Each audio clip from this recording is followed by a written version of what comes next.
So, welcome in, everybody. Happy Portland Retro Gaming Expo 2023. Give it up, everybody. How y'all doing?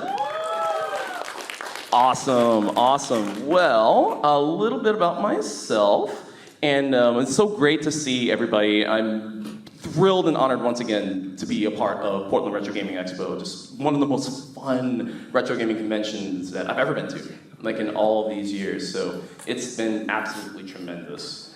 And one second. Let me make this a little bit easier for you. There you go. There you go. I swear I can PowerPoint. All right. But yeah, so I guess I'll go ahead and introduce myself for those of y'all that haven't met me yet. And we'll talk a little bit about who I am, why we're here, what's one of the greatest video game consoles in the world, do a little bit of a Q&A, and yeah, we'll just basically go from there. So I guess I'll ask a general question to everybody in the audience. And I feel most of you probably already are, but I just want to see a show of hands. Who are fans of the SEGA Gensis? Or Sega Mega Drive, depending on where you're at? Awesome, awesome. I knew you'd be like that. Yeah, so full house, raised hands. That's wonderful, wonderful. So awesome, yeah, love the SEGA Gensis. My favorite gaming console of all time. Probably always will be my favorite gaming console of all time. So a little bit about me. So who am I? I am G. Hi, good to meet y'all. Also known as G to the next level, or G Grayson, however you want to call me. Yeah, I've been doing mostly Sega-themed content, although things have changed throughout the last couple of years. But at the core of it all, I've been a fan of the SEGA Genesis Mega Drive since 1991. And I remember that Christmas very vividly, that Christmas 1991, because we grew up Atari and Nintendo before that. But the thing is that there was also an arcade that my dad used to bring me to that, for some reason, I don't know if they had a contract with Sega, or maybe they were just a really, really big fan of Sega, but they had everything. They had literally every Sega arcade game you could get. Altered Beast, Outrun, Space Harrier, they had them all. They had them all. And so the Sega Genesis, my dad and I played those arcades a lot, so the whole concept of the Genesis was bring the arcade experience home. Like, bring it home. So when you saw those games and you recognized those games, a little certain Blue Hedgehog also helped to kind of grease the wheels a little bit.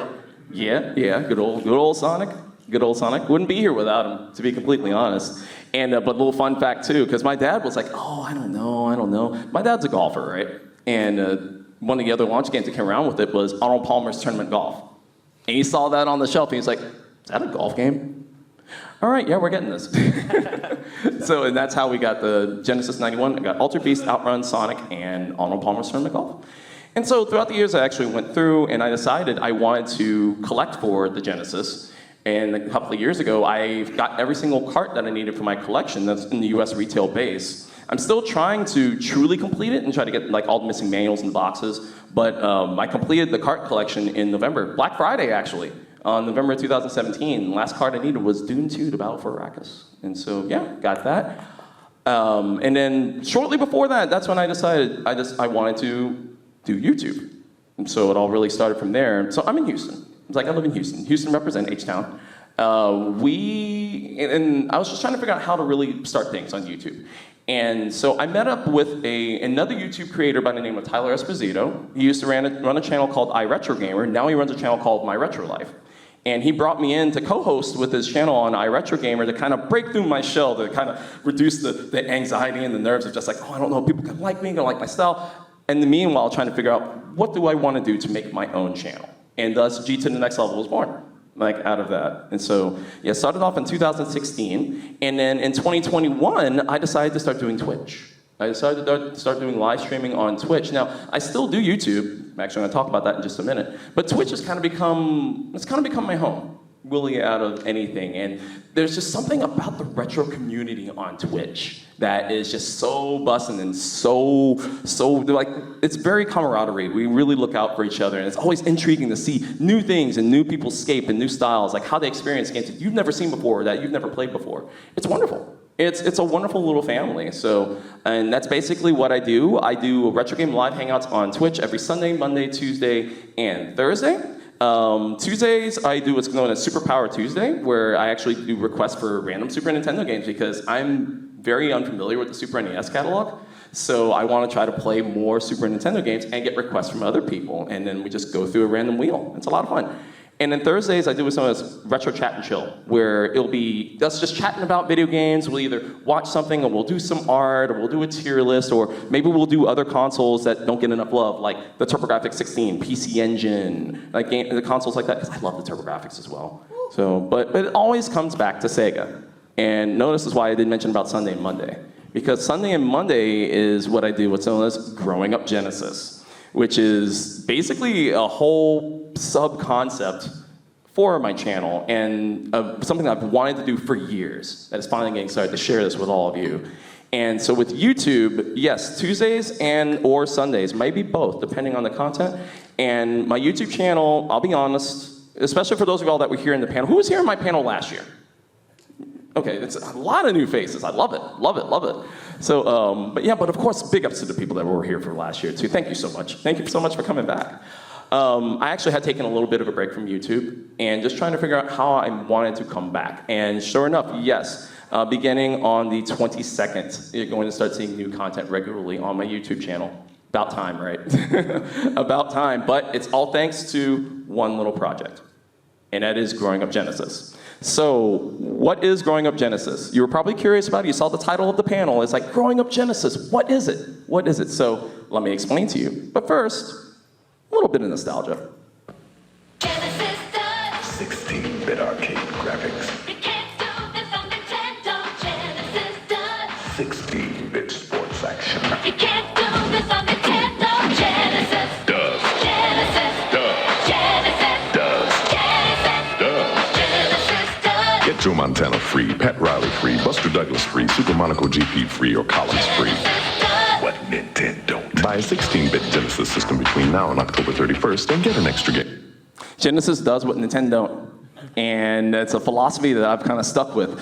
Sometimes Nintendo gets us, not very often, but mostly it's like Genesis does what Nintendo don't. And it's always something that's carried on with me, and so I figured people know me for Genesis, so why not do something huge? Why not start up a whole project centered around celebrating the Genesis? And that's exactly what Growing Up Genesis is. It's a celebration of the library of the Genesis.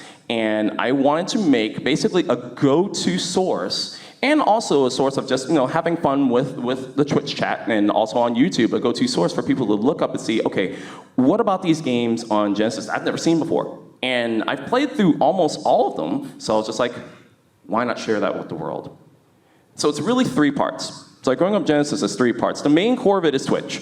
So like I mentioned, on Sundays and Mondays, I do Growing Up Genesis, which how it works is that I'm basically playing and streaming every single officially licensed USA game from A to Z, in almost alphabetical order. Like almost. Sometimes we move the games around for certain events. Like I've got Extra Life coming up next month, which I do a lot of charity streams too, for Sega, and doing one with Capcom for Extra Life next month. So I'm actually gonna be skipping the letters a little bit, but that's basically how it works. So yeah, it's a big hangout. It's just a big hangout. We go through the games, we experience the games, and meanwhile, at the main time, I'm also producing for YouTube as well. So, and I have 2 different things that only happen on Sundays and Mondays. One is called Stop, Drop, Sphere, which who loves the bonus stage in Sonic the Hedgehog 3 and or Sonic and Knuckles? Yes, Blue Sphere, my favorite bonus round of anything. If you want to know how much I love Blue Sphere, it's a long story that I actually did talk about on my YouTube channel, my 3 Gaming Items I'm Proud to Own series, about how I competed in the Blockbuster World Championship. Blue Sphere is how I won that tournament for my store, because nobody knew about that. And so it's just stuck with me through all these years. So I have a special redemption that where it's basically a little bit of a gamble. I go through the Sonic 1 and Sonic and Knuckles combination cart and basically play through random stages. I'll pick a random number and it's a random stage. I have 5 chances to beat it. If I don't beat it in those 5 chances, you get your points back. And it's fun. It's a lot of fun. But one of the other key things to it is the Rate of Genesis reviews, which is one of my favorite parts of the stream, because basically you in the chat get to pick a Genesis game from a curated list for me to do a candid review. And I have a whole segment, a whole transition and everything for it. So I'm like, yeah, I get to gush about this game, or, ooh, I got to talk about that game. Ooh, saucy topic. But yeah, and you'll see how I announce, these are the lineups, these are the games. It's roughly about 2 to 5 games per each stream, because I don't want to go too fast, right? So roughly about 2 to 5 games for each stream, and that's how it works. So here's kind of an example of what the Rate of Genesis game reviews are like.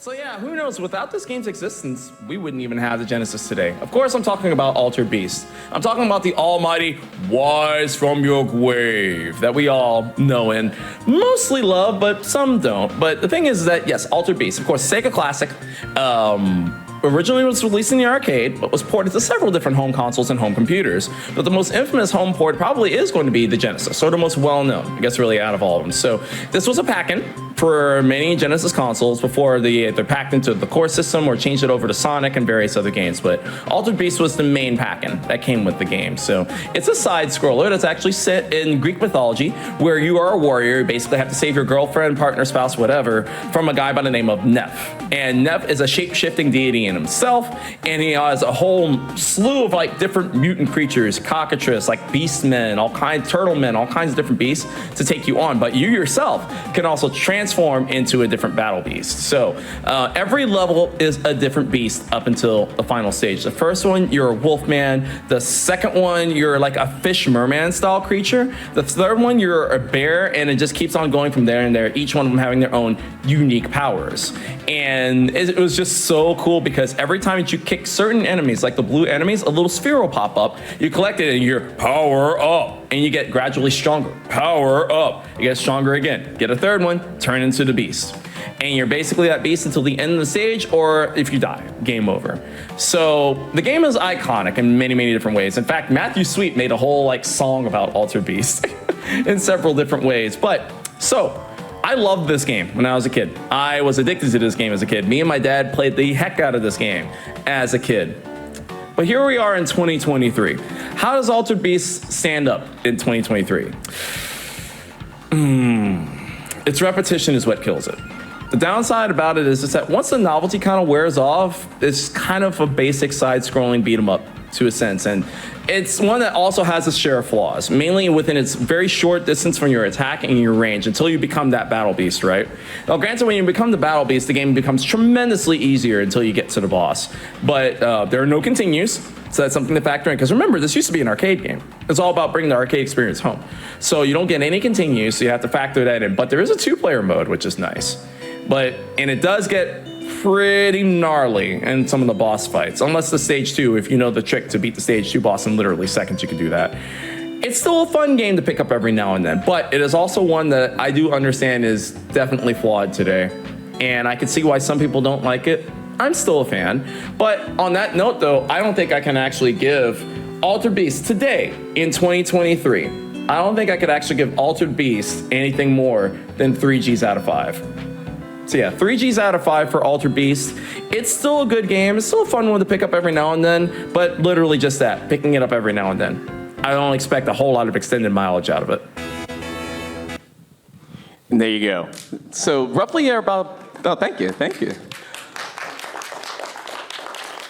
It was so funny because right after I did that, I was worried that like, oh, I'm wondering how the chat's gonna react to that. Because Altered Beast is one of those games that like people hold really, really close to the chest, like have super nostalgia for. And so I have to like generally look at it like, how is it today for anybody who's trying to play this game today? And it's still a fun one, but that's just an example of how the Rated Genesis game segments happen on Sundays, Mondays, and coming soon Tuesdays that are gonna happen on stream. So what about YouTube? So with the Growing Up Genesis project on YouTube, this is where the meat and potatoes are going to come for Growing Up Genesis. So I'm streaming them in alphabetical order on Twitch. On YouTube, how it is that it's gonna be done letter by letter. So like letter A will be a video, B will be a video, C will be a video. Larger letters will probably be like 1 or 2 parts, but we'll see once I get there.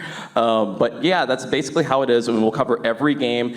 And when it comes to sports games, just to kind of move things a little bit faster, if it has more than 3 entries, or 3 entries or more. Like if it has 3 entries or more, I'll look at it as a complete series rather than just one game, one by one. I figured that would actually make it a little bit more fair to everybody. But, and how it's gonna start is that, so for those of you all that were here in my panel last year, you might remember I showed a little sneak preview of a 32X video that I was working on called From Gutter to Throne.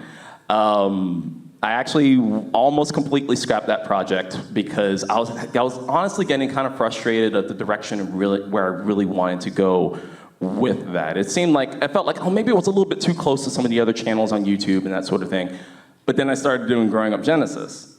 And so when I started doing that and I came up with the concept of that, why not repurpose that video for Growing Up Genesis? It's basically already done. It's like just repurpose it and then it acts as a preview for what the main, consider it an appetizer. It's like basically just a preview to show what the full Growing Up Genesis YouTube project will be, and then after that, it'll be from letter to letter. And then if you notice in the bottom right corner there, the Rated Genesis game segments that you saw just now are going to be trimmed down to YouTube Shorts, and they're actually going to be daily, with the exception of Saturday. It's like every day except Saturday. It will actually be uploaded and you'll see various games. I have about 200 of these recorded. So we're gonna be good for a while. They're gonna be really, really good for a while. Instagram will get the full edit. Patreons will actually get it early. But YouTube will, of course, get it for 1 minute because shorts can only be a minute. So, yeah. The third piece. I get asked about this a lot because I talked about how the whole Growing Up Genesis project was originally going to be a book before it became the YouTube, before it became Twitch, before it became anything of that. I wanted to let everybody know it is still a possibility.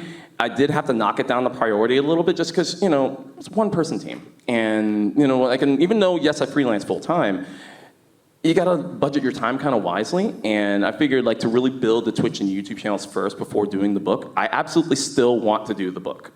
But as far as it goes, right now it's kind of on a little bit of a freeze, but it's not completely gone. It is still going to happen at some point. So yeah.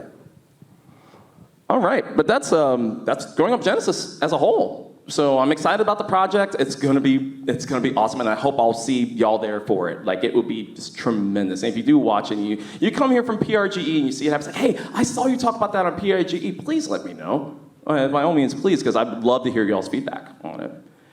So who wants to talk about some obscure Genesis games? Who wants to talk about some hidden gems? Some ones that you maybe see? Yeah, I love that. I love that. All right, and I hope I curated some good ones, because if there's one thing that always comes to me with any gaming console out of anything, is finding the weird and obscure. The ones that I feel like just tremendous games that don't get enough love, that I really want to put a spotlight on.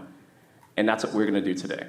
So we're basically gonna do what I counted 10 obscure games that I feel you must play. Because that's also one of my series on YouTube is Level 10. It's my list series.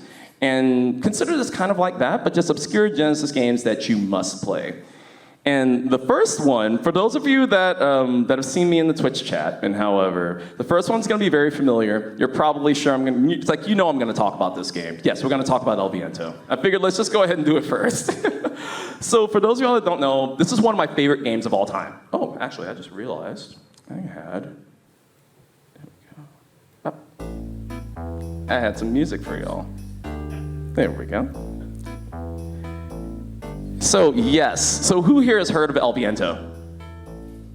Nice, so a lot of y'all don't know about this game. Let me explain this game to you. And I have to keep it brief because I will gush about this game for hours. But El Viento, it's a side scroller from Wolf Team, from Renovation Products. Basically, it's about a treasure hunter who, while he was out treasure hunting in the mines, he actually came upon a Peruvian sorceress by the name of Annette. And this Peruvian sorceress is chosen because she actually is crafted from the blood of an ancient god. And that ancient god is about to be resurrected by a maniacal syndicate. And that maniacal syndicate actually is using another girl to resurrect the god with the blood of Hastur, all while actually maintaining a relationship with Al Capone. Yes, Al Capone. This is all set in the 1920s, by the way. And you get to travel the world. You get to go to Mount Rushmore. You get to go to Detroit. You get to go to Chicago. And you finally end up at the Empire State Building. Oh, yeah, you fight Cthulhu. Yeah, while riding a dolphin. Swinging on boomerangs, using fire powers, screen-filling explosions. And the explosions, we're talking like Michael Bay, boom, like explosions. The amount of what this game can do, you really kind of feel like the Genesis is going to break at any moment. But that's kind of how Wolf Team does. I mean, their games were really made to show off what the Genesis can do. And this is a tremendous game. And it was a game that was really, really hard to find and hard to get nowadays, but thanks to the wonderful people at Retrobit, they recently they're about to release a re-release of this game, like an official re-release of this game. It's also on the Evercade. It's a tremendous side-scroller. If you're into those kinds of games, I implore you, you need to check this game out. And if you ever need any hints, any hints or tips about it, DM me, message me, for sure. I actually did. The funny thing is that I was part of the official Retrobit release for this game, and so I was on their official stream for it. And I played through this game so much, I did it deathless, pure deathless run. like of this game. And it was so funny because afterwards it was just like, how? Like, I've played this game a lot. So if you ever need any hints and tips on it, hit me up. Like, hit me up for sure. Did I select the wrong thing?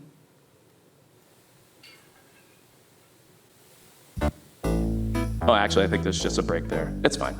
All right. So, but yeah, definitely check that out. The next one I wanted to talk about is a beat 'em up called Mystical Fighter. Oh, there you guys. I hear some people in the crowd. About that. Yeah, who here's played it? Who here has played this? Nobody talks about this game. It's excellent. So it's like when people think about beat 'em ups for Genesis, they generally think of Streets of Rage or Ninja Turtles. They don't really think about any of the other ones. This is one you definitely need to put, or Golden Axe. Sorry, respect to Golden Axe, but, or that. But this is one you absolutely need to put on your list. Like if you love beat 'em ups, this was published by Taito in Japan, published by DreamWorks, not the movie DreamWorks. They published by that in America. It's also known as Demon King Renjishi, or just simply as Kabuki. And you're a Kabuki fighter that is a beat 'em up that you go from a belt action game that you fight gigantic like monsters and different enemies. You have screen clearing attacks. You can actually hit a giant gong to take out everybody on the screen. You can do giant swings, like you could swing your enemies around and toss them across with reckless abandon. And the 2-player mode is so smooth and so fun and just, it's one of those pure games that's just like you look at it on the surface level and it doesn't look like much.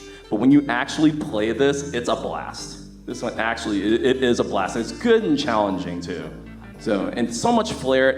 It's another one that, just like El Viento, the style is what really sells the game, like out of anything. So it's another one I highly, highly recommend checking out. How about this one? Who's heard of Elemental Master? This another one, yeah. So this one, but who here has heard of Thunder Force? Or Lightning Force, depending on where you're at. Okay, this is from the same team. This is Elemental Master. This one's done from Technosoft, the Thunder Force team. And instead of you being in a ship, it's more of a fantasy style environment where you're on foot.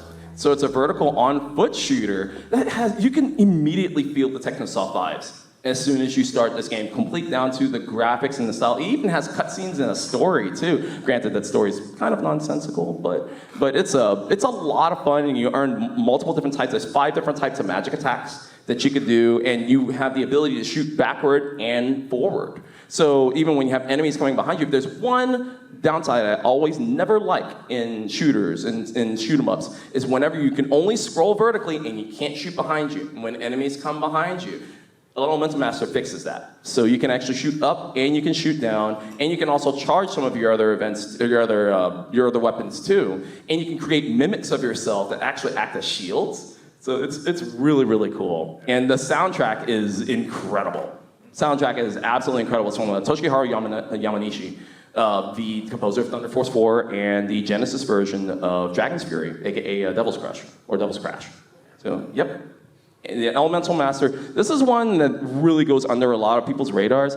I think it kind of has to do with the name, like really out of anything. It's kind of an also-ran name, but it's a wonderful, wonderful game, and I highly recommend it. It's on the Genesis Mini 2, which was shocking to me that one made it to the Genesis Mini 2 lineup. I was like, what? But no, it's a wonderful game. So I love Sonic. I love mascot platformers. I am huge. That's one of my favorite genres next to rhythm games and like extreme sports games. I love it. Okay. I swear I know how to do this. It's fine. But yeah, so High Seas Havoc. So like I said, people will qualm this one off at the very beginning that it's just a Sonic clone. There's so many Sonic clones out there, and I feel it's a little bit of a disservice. And to me, there's nothing wrong with being inspired by another game, especially when you're inspired by another game and you're just as rock solid and as gorgeous as High Seas Havoc is. So High Seas Havoc is it's the tale of Captain Lang, a pirate seal. So like an anthropomorphic pirate seal that you essentially have to save your girlfriend and I believe your daughter too. In this absolutely gorgeous platformer from Data East. So it's done from the ground up by Data East. You have a flash kick style attack, you jump on your enemies, and it's just one of those games that I love dearly, and I think I figured out what it is. For the time, when I played High Seas Havoc as a kid, I kind of passed it off. I was like, oh, that's good, it's good. And I was like, oh, it's fine. But then I went back, I got challenged by a certain member in the audience right now. I got challenged to stream this a while back. And when I streamed it, I was like, I found a whole new respect for this game. And it's in my opinion, it is one of the most gorgeous games on the console. This beautiful animation, outstanding colors, huge bosses that all animate clearly. Transparencies. This game has transparencies, which is really unheard of as far as graphic-wise on the Genesis. And it's so solid. It's just an incredibly solidly well-made game. But there was this one little thing that I had to kind of figure out. I was like, what really caught this game for me? It's the Disney vibes. The game absolutely pulls off a Disney look and feel. And I grew up in a Disney house. Me and my wife, we currently are a Disney household ourselves. And it just clicked with me. It's like, it's inspired by Disney. It definitely is.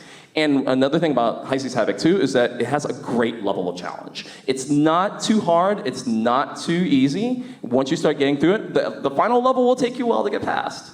But you'll never want to give up. Like, it's a great one. You just want to keep going. It's one of those good, perfectly kind of leveled difficulty games. This game, in such a short amount of time, wound up becoming one of my favorites on the console. And to me, it is a must play. Just if you're in the UK, beware of that box art. As I was doing research for this, for setting this up for today, I looked at all the different box arts to use for the slides, and I found the UK box art for this game. Oh, it's not good. It's pretty ugly. So it's basically like a skull and crossbones and this weird like metallic havoc and like a pirate style font. I'm like, a game about a cute pirate seal, cute but ripped, honestly. He's got guns. If you look at it, like Captain Blank's got guns. But it's like, how are you gonna sell this game like that? I actually want to do a video about like the best and worst box art of the Mega Drive. I would love to do that. But because that would easily make the list. But don't let that deter you. This is, if you like side-scrolling platformers, this is another must-play. Absolutely must-play. Pretty much anything from Data East on Genesis is a must-play. I can't think of one mediocre game that they put out for it. Pretty much everything is either good to excellent.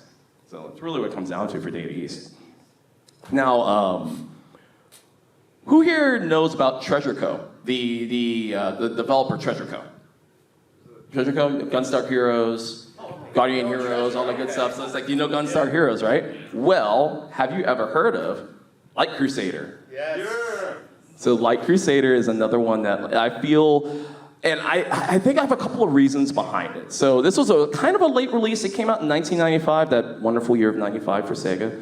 It came out in 1995, and I think it really just comes down to that it kind of came out of nowhere as a Western fantasy-looking dungeon crawler to come from Treasure. You would have never really expected that, especially for those who played like Landstalker, who was done by Climax, as that distinct anime look. This, they decided to go for a realistic Western style, and it was a nice breath of fresh air, because you didn't really see action RPGs with that kind of style, at least on the Genesis at that time. And it is an absolutely gorgeous game. But I feel the reason why people missed out on it is because it came out so late.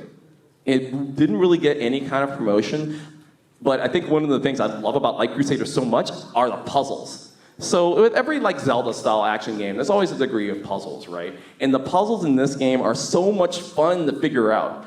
It's like as soon as you walk into a room, you hear, answer the riddle. I'm like, ooh, what you got for me next? That's what I love about this. And you have a multitude of different types of magic. You got your fire magic, your water magic, your earth magic, your wind magic. And so as you're figuring out the magic, you can mix and match from another certain Treasure action game that I think they might have borrowed this concept from. You can mix and match the different types of magic to see what works out best for you. Some of them are homing seeking, some of them will clear the screen, some of them actually give water abilities for you, some will give you an extra shield or heal you. And it's really neat to figure out which combination works best for either the puzzles or fighting the enemies. And if you want some good chill vibes for Genesis, so I'm also huge into music on the Genesis. If you ever listen to the menu music of Light Crusader, I swear I could just sit with like some herbal tea and just chill out to that menu music for hours on end. So this is another one. Now, thankfully, Light Crusader is pretty widely available. You can find it on, I think it's on one of the Genesis Classics one. I think it's on the new one. So it's on the first one, okay. It's like, and it's widely available. So this one's not quite as obscure as some of the others, but I do feel it's one that needs a lot more love, especially if you're in the Landstalker. To me, this game is Nothing against Landstalker. Landstalker's great, don't get me wrong. But to me, I like this game better. This is another one that I feel, this is another one that was recently brought up to me, thanks to growing up Genesis in stream.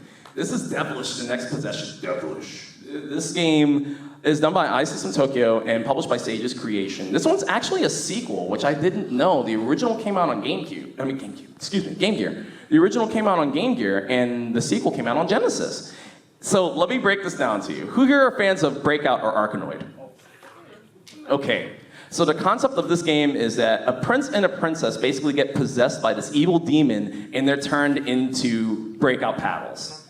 It's like Miss and a Mrs., or Mr. and a Miss. And essentially, you can control the panels where they're either horizontal, vertical, you can angle them in different types, and you hit the ball to get to the end of the stage, just like you would with like Arkanoid or Breakout. And it's really hard to explain why I fell in love with this game very quickly. Because I remember playing it when I was a kid, and because I got to rent a lot of games as a kid. So I remember renting it, and I had no idea what I was doing. It's like, I have no idea what this is. I had never played Arkanoid before, so I had no idea what this is.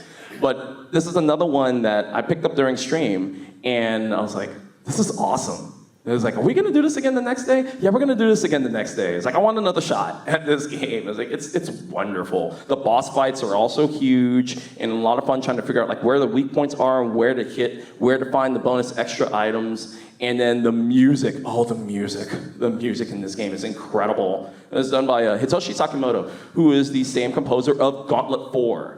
And the Genesis rendition of Captain America and the Avengers. Midnight Resistance, another Data East classic. A couple of other ones that they did the music for. This is another one that like, it's weird, especially because the box art kind of doesn't really tell you what you're in for. But if you're curious about this, you might have fun with this one. And I really enjoyed it. I played this one on the way up here on my Analog Pocket. And I was like, once again, this wasn't originally part of today. I added it in there yesterday because I was like, no, I want to talk about Devilish.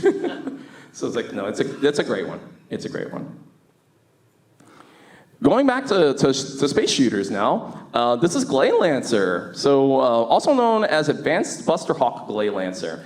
This is a absolutely stunning side-scrolling shmup from Messiah Games and NCS, only released in Japan until now. It's like in 1992. It was one that, like, I remember back in the day. Who here were readers of Die Hard Game Fan back in the day? Anybody remember? Okay, cool. So it's like you remember Die Hard Game Fan. I remember distinctly in Die Hard Game Fan in Import Corner. Like they would cover import games that either they would really love to see get localized, or didn't get localized. And I remember Glay Lancer getting a lot of coverage. And I wanted this game as a kid, even though I had Sega Channel. And sometimes Sega Channel would bring in imports. They never picked up this one. Like this is another one that never really. So through the test of time, and of course later on through emulation and other means, I did finally get a chance to play it. But it is an absolutely stunning side-scrolling shooter. And what I love about it seems like with shooters on the Genesis, what I really love about it is that every single one has a different mechanic. And with a handful of exceptions of some that aren't so great, like it feels like every one of them should be worth checking out. What I love about Glay Lancer is that you basically get like an a la carte familiar system at the very beginning. Like how do you want to control the two familiars that you always have with you? Do you want them to be free roaming? Do you want them to automatically rotate? Do you want them to be seekers? Do you want them to be static? And then as you're doing that, you have total control of which direction that they're shooting, all while still using 3 buttons. And once you get into it, it is an incredible game. The parallax scrolling, the music, it's outstanding game. It even has like a highly detailed story with a female lead. Awesome. Like a highly detailed story that really breaks down, and it's incredibly well done. And it was such a shame that we didn't get it until recently. So this is another one that Retrobit picked up, and they re-released it. And I mean, I really don't want to like kind of toot my own horn here a little bit, but Retrobit actually invited me to be a part of this. And for the first time of this one, just seeing my name in the credits for anything in like a manual, like for a Genesis, just for being a part of the making of this game is just so incredible. And so now this is now a game that means a tremendous amount to me.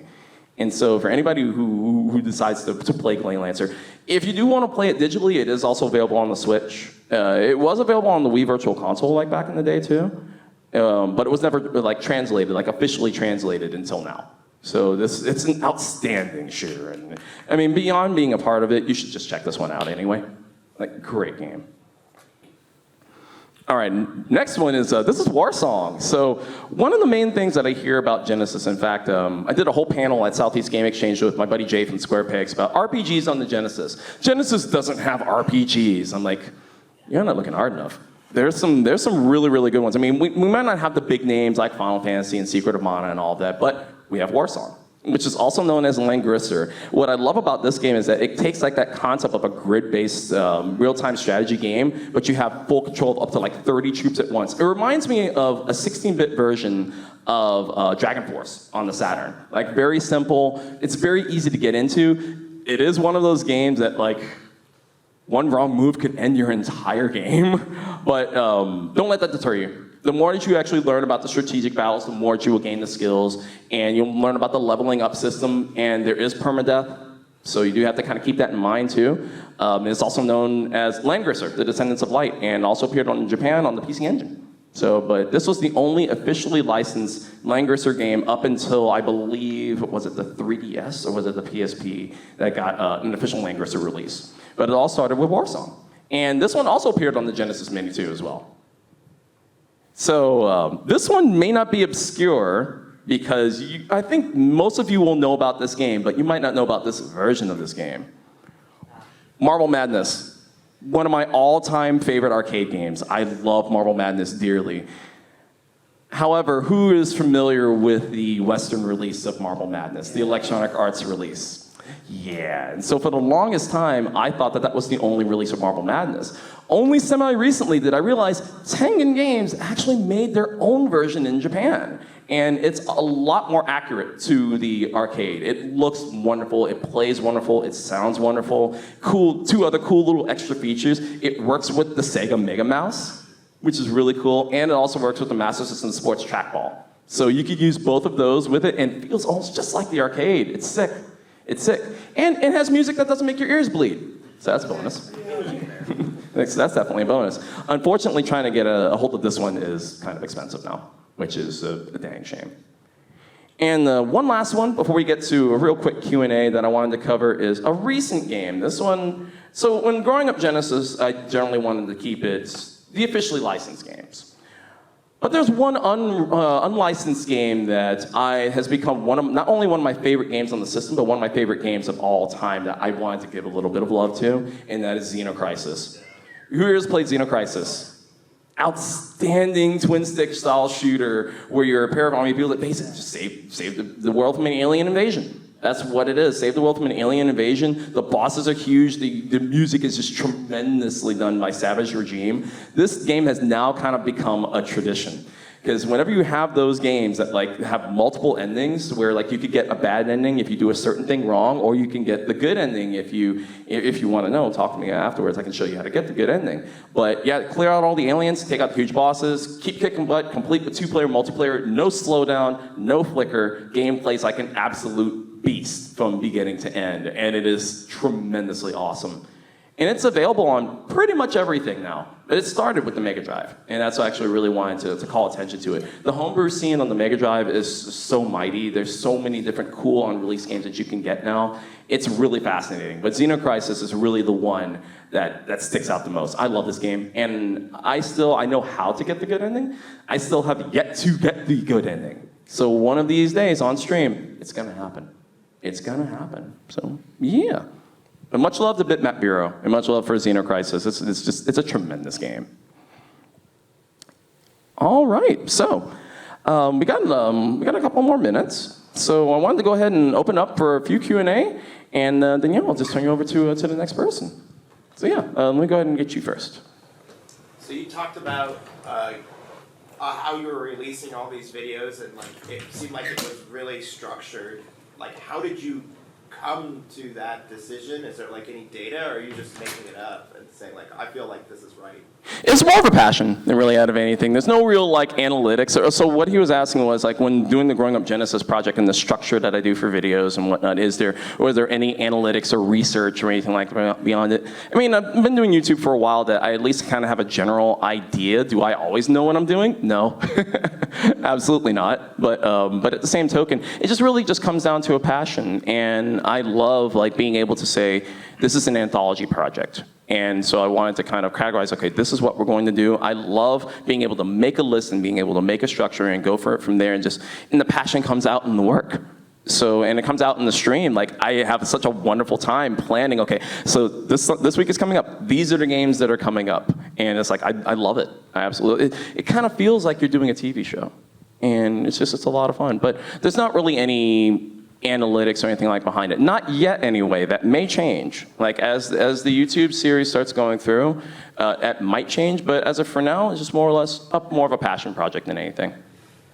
So you're talking to, you're going to be doing candid reviews of games as things come up, and some games hold up better than others. What is your favorite objectively bad Genesis game that you will still play anytime you get a chance? Oh, good question. And if y'all been in my Twitch chat, you probably know the answer to this. So you asked, what's my favorite, like, objectionably bad game, like, on the Genesis? Pit Fighter. I mean, it's not just Genesis, it's also arcade too, but Pit Fighter is such a dumb, schlocky game that's honestly kind of offensive to some people in some capacities, but I can't help but love it. You know those games that like you could just have the worst day imaginable and you fire up that game and you immediately get a smile on your face even though you know it's bad, you know it's dumb, and I say this all the time. Embrace the fact that you like a quote-unquote bad game. If it's a bad game and you love it, more power to you. Tell the world. Tell the world that. And that's my objectively bad game that I still love to this day. I haven't played Guardians of the Hood. People keep telling me I need to play that. I haven't played it yet, but I'm like, that might be too far. Next, what you got, Noah? Two questions. Sure. Out of curiosity, do you have a favorite Dreamcast game too? I'd be curious about that for Sega thing. Ooh, favorite Dreamcast game. So my favorite Dreamcast game, because I am going to do Dreamcast at some point as well. I think my favorite Dreamcast game has to be Skies of Arcadia. It's got to be Skies of Arcadia. I had to think for a second. It was either between Skies of Arcadia or Project Justice, which is one of my favorite fighting games ever, and it's only on the Dreamcast at home. But Skies of Arcadia, if there's any game that Sega is just really, like, it's so in your face, people will easily buy it to remake or remaster and get that out there. Skies of Arcadia, easy. All right.